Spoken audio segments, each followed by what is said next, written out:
Hey guys, in today's video, I'm about to show you on creating an online survey to see if the price of my product is fair in the market. Consider me as a product manager of a product in a software company. Now, I'm noticing some low sales as per my research team. It's mainly due to overpricing. However, the price is at the best, but to confirm this, I want to take a survey from my customers. To create this survey, I'm using the Quiz and Survey Master plugin.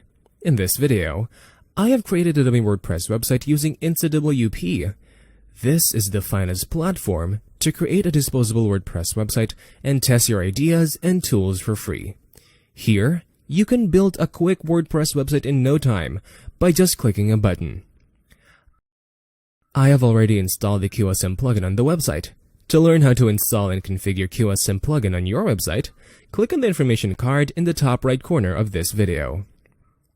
Let's start by creating a survey form. Hover over QSM, then click on Quizzes or Surveys. Once you click on Create New Quizzes or Surveys or Add New button, we'll see a collection of themes for the survey. QSM is a collection of stunning themes, but I don't require a theme for this survey. So let's go with the default theme and click on Next. Now, on the quiz setting page, we get an option for the initial setup of our form. I'm setting a name for the form and selecting what kind of form we are using. You can even set up a time limit on your survey if required, and you could select if you wish to show your survey only to the logged-in users. In my case, I don't need those, so I'm just skipping those and clicking on Next. Now comes the add-on page, where we get to see the most popular add-ons of QSM. You could select any add-ons as per your requirements to add more features to your forms, quizzes, or surveys. Currently, I don't need any feature add-on, so let's click on Create Quiz. We have reached the Questions tab, where we can enter our questions for our customers. Let's start by entering some questions into our survey. Let's start with the first one to ask our users what they think about current product pricing. After entering the question, let's choose a type of question on the right-hand side. There are about 15 types of questions, which we could select based on our question's nature.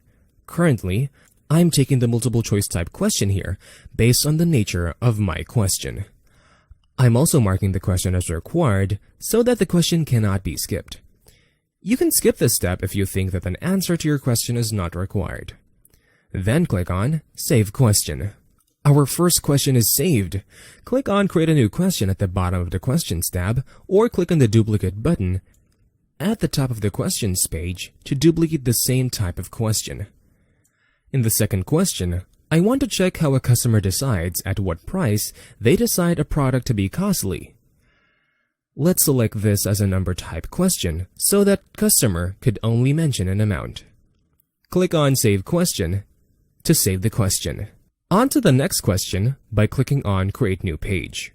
Here, I'm willing to ask which other brands they consider while comparing the price of products. I'm selecting this as a paragraph type question so that our users can write a brief answer. Then, Save Question. Now the final one. I want to check what the customers think about our current pricing on a product. I'm making this a multiple choice type question. Alright, all the questions are saved.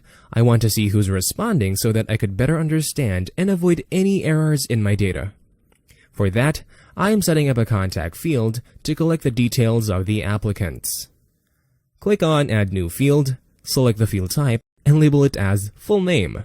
Let's add another contact field to take email address. Select the field type as Email and label it as Email. Now, click on the Save Contact Field button. Now that our question for the survey is set and the contact field is configured, let's set our final result page for the survey to thank our customers for taking the survey. Let's do a quick preview of our survey by clicking on the preview icon at the top right corner of the page. As you see, we have successfully created the price sensitivity survey, and it works just right. And that's all for this video. Comment down below to share what you are using the QSM for. Stay tuned for new topics on using QSM plugin. Until next time, stay safe. Bye-bye.